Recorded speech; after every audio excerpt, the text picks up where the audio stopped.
जल सुरक्षा आयोजन। जल सुरक्षा आयोजन एक मार्गदर्शक आयोजन है जो समग्र जल की स्थिति, गांवों में विभिन्न जल संरक्षण रचनाओं की स्थिति, मौजूदा भूजल भंडारण क्षमता के आधार पर पीने के पानी और घरेलू पानी उपयोग की जरूरत जैसे पानी की मांग का आकलन करता है।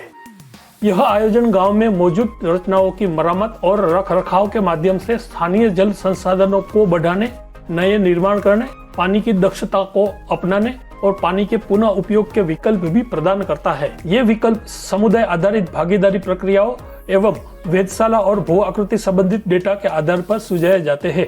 विकेंद्रीकृत जल संसाधन प्रबंधन आयोजन तैयार करने के लिए संकलित और सहभागीदारी जैसे दोहरे दृष्टिकोण को अपनाया जाता है। संसाधन मानचित्रण और अनुमान के लिए संकलित दृष्टिकोण अपनाया जाता है, जबकि निर्णय लेने के लिए और आयोजन को अंतिम रूप देने के लिए सहभागीदारी का दृष्टिकोण अपनाया जाता है। इन दोनों दृष्टिकोणों को एक साथ अपनाने से जल सुरक्षा आयोजन पर सामुदायिक स्वामित्व सुनिश्चित होता है। ऐसा करने के लिए ये समान रूप से महत्वपूर्ण है कि प्रत्येक हितधारक की स्थानीय समस्याओं को परिभाषित करने के साथ लोक केंद्रित समाधान तैयार करने के लिए सभी हितधारकों की हिस्सेदारी होनी चाहिए। इसलिए हितधारकों की मजबूत भागीदारी के साथ विकेंद्रीकृत जल सुरक्षा आयोजन प्रक्रिया के लिए भूमि और जल संसाधनों का विस्तृत गुणात्मक और मात्रात्मक मूल्यांकन भी महत्वपूर्ण है। इसे ध्यान में रखते हुए संसाधन मूल्यांकन के लिए संकलित दृष्टिकोण का भी उपयोग किया जाता है। जल सुरक्षा आयोजन और विकास के लिए संकलित दृष्टिकोण तथा मानचित्रों का आयोजन इस प्रकार किया जाता है।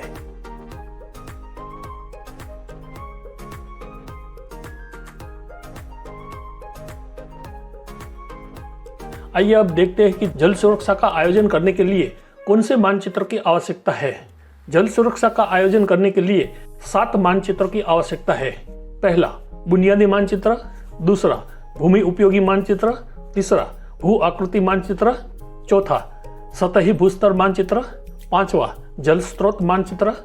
छठा, जल ग्रहण क्षेत्र मानचित्र। सातवां, आयोजन मानचित्र। बुनियादी मानचित्र यानी कि बेस मैप। बुनियादी मानचित्र में उस जानकारी को रखा जाता है जो कि जल स्रोत के आयोजन के लिए जरूरी विभिन्न प्रकार के मानचित्र को तैयार करने के लिए बार बार उपयोगी हो।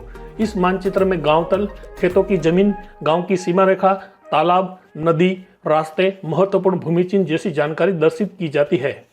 इस तरह की सब जानकारी कोई एक मानचित्र में फिलहाल उपलब्ध नहीं है।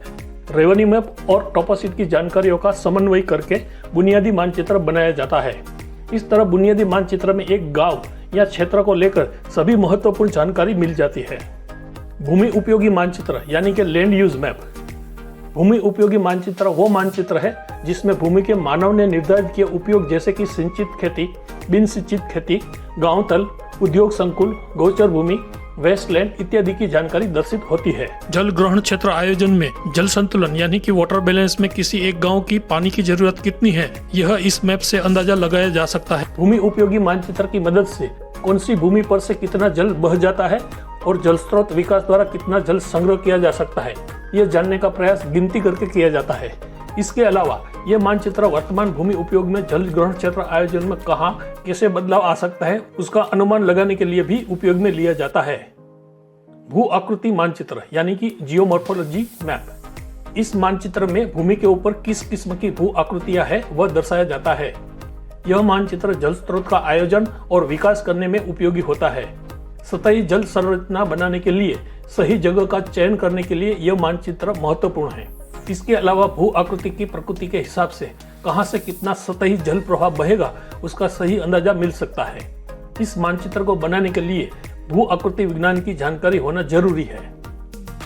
सतही भूस्तर मानचित्र यानी कि सरफेस जियोलॉजी मैप। इस मानचित्र में भूस्तर में स्थित विभिन्न चट्टानें और उनकी विशेषताओं को दर्शाया जाता है।